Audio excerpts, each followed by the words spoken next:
Hello students, welcome back to my YouTube channel. Today I am going to explain you the multiple choice questions of the poem Once Upon a Time by Gabriel O'Hara. तो चलिए करते हैं इसके multiple choice questions.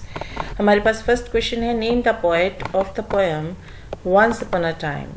Options हैं John Milton, William Wordsworth, Gabriel O'Hara, Keats. Right answer is C, that is Gabriel O'Hara.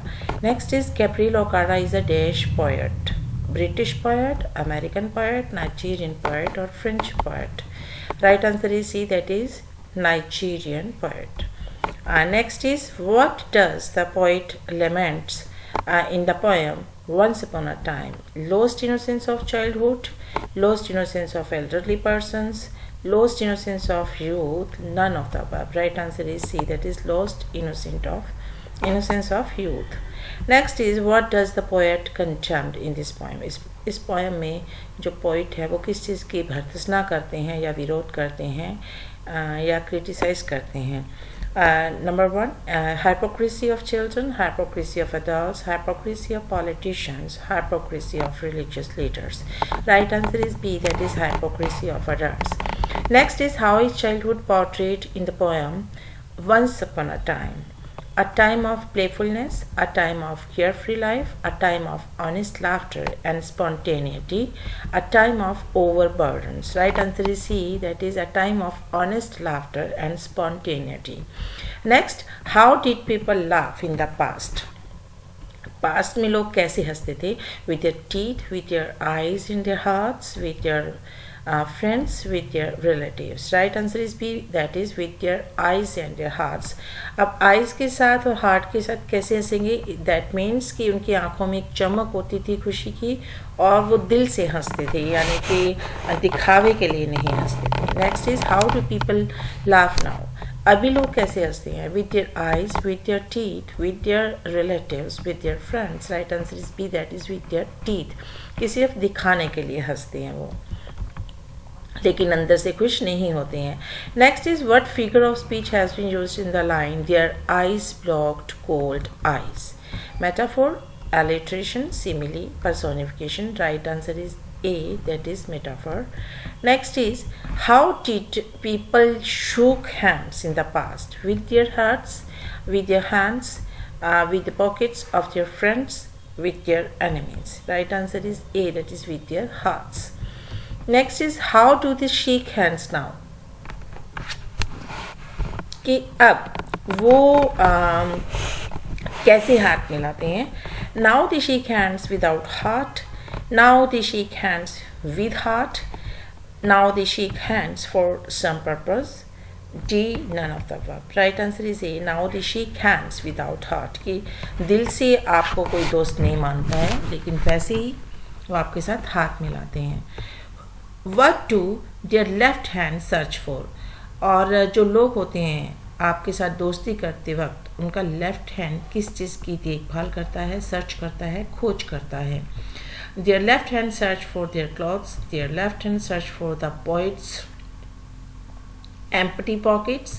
Their left hand search for a candle. None of the above. Right answer is B, that is their left hand search for poet's empty pockets. जो poet ने अपनी feelings बताई हैं वो कहते हैं कि आजकल कोई भी दोस्त होता है जो वो आपकी जेब को देख के अपना दोस्त बनाता है. What do people say to poet when he visits them? जब पोएट किसी के पास जाता है तो लोग उनसे क्या कहते हैं? They ask him to visit again and feel at home. They ask him to stay for a long time. बोथ A and B are right. None of the above.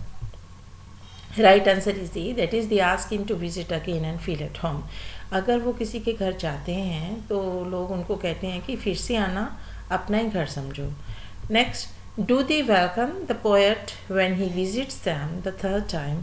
जब पोएट अपना घर समझ के दोबारा उन लोगों के पास जाता है जो उसको बुलाते हैं, तो क्या एक दो बार उनकी जो है आओ भगत करने के बाद लोग थर्ड टाइम भी उनका रिस्पेक्ट करते हैं?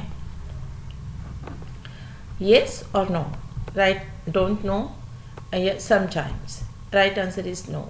वो थर्ड टाइम उनका रिस्पेक्ट नहीं करते हैं और ये रियलिटी ऑफ लाइफ भी है. अगर आप किसी के पास एक दो बार जाते हैं अपना घर समझ के वैसे ही रहते हैं तो थर्ड टाइम कोई आपको बर्दाश्त नहीं करेगा, कोई ना कोई बहाना चलता ही है.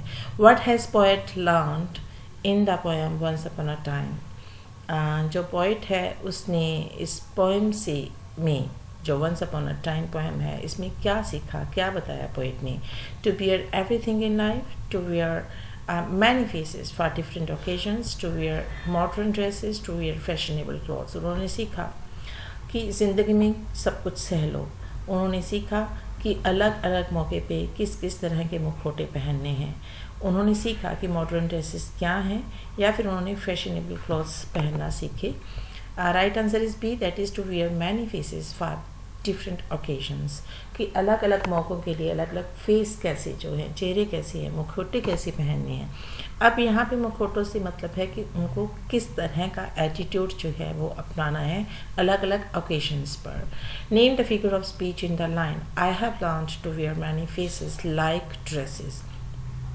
अभी जब मैंने आपको फिगर ऑफ स्पीच करवाया था तो मैंने आपको बताया था कि जब एज और लाइक हो तो वहाँ पे जो कौन सा फिगर ऑफ स्पीच होता है, तो यहाँ पे हमें बताना है। हमारे पास ऑप्शन है metaphor, personification, simile, alliteration. Right answer is C, that is simile. जहाँ पे एज और लाइक वर्ड्स आएंगे वहाँ पे सिमिली फिगर ऑफ स्पीच होगा। How has the poet learned to laugh and shake hands. Poet ने इस कविता के अनुसार किस तरह से हंसना सीख लिया है और किस तरह से हाथ मिलाना सीख लिया है। He has learn to laugh with his teeth, उसने अपने दिखावे के लिए हंसना सीख लिया है। And to shake hands without heart, और जो है दिल से वो किसी से हाथ नहीं मिलाते हैं, ये सीख लिया है।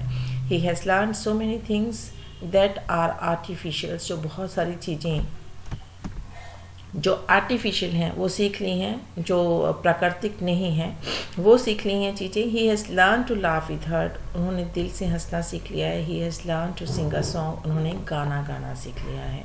Right answer is the, that he has learn to laugh with his teeth and to shake hands without heart. Next is what does he actually mean when he says goodbye. जब वो good bye कहते हैं तो उनके कहने का मतलब क्या होता है? ये actually means good returns. Returns मतलब छुटकारा पाना, कि चाहो छुटकारा मिला तुमसे। He actually means see you again, उसके कहने का मतलब होता है कि दोबारा मिलते हैं। He actually means good times, none of the above. Right answer is A, that is he actually means good returns. जब कोई मिलने के लिए आता है, रहने के लिए आता है, और वो जब उनको अलविदा करने के लिए गुड बाय कहते हैं तो उसका मतलब होता है गुड रिटर्न्स, कि अच्छा हुआ चले गए, छुटकारा मिला। What is the meaning of laughing with only my teeth. इसका मतलब क्या है कि laughing with only my teeth, कि सिर्फ और सिर्फ दांतों से हंसना। It means laughing without heart, it means laughing with friends, both A and B are right, or all of the above. Right answer is A, that is it means laughing without heart. Next is what are the things the poet wants to unlearn. कौन सी चीज़ें हैं जो poet भूल जाना चाहता है? All the education he has learned, all the education muting things, all the muting things, all the natural things, all of the above. Right answer is B, that is all the muting things. Next is what does the poet compares his own laugh to. जो poet हैं वो अपने हंसी को किसके साथ compare करते हैं? To a snake's fangs, to a beautiful flower, to a beautiful female, to the beautiful nature. Right answer is A, that is to a snake's fangs. Identify the figure of speech in the line for my laugh in the mirror shows only my teeth like a snake's bare fangs. Alliteration, metaphor, simile, personification. मैंने पहले भी आपको बोला कि जहाँ पे as और like word आएगा वहाँ पे simile ही होगा। Next, who is the speaker in the poem Once Upon a Time? Once Upon a Time जो poem है इसमें speaker कौन है? A mother, a father, a son, a daughter. Right answer is B, that is a father. What kind of life is the poet living? किस तरह की ज़िंदगी poet जी रहे हैं? Superficial kind of life, simple life, happy life, lonely life. Right answer is A, that is superficial kind of life. So this was all about the multiple choice questions of the poem Once Upon a Time. I hope you might have watched the video till end and you have learned a lots of things from this video. See you next time in my next video. Till then, goodbye. Have a nice time.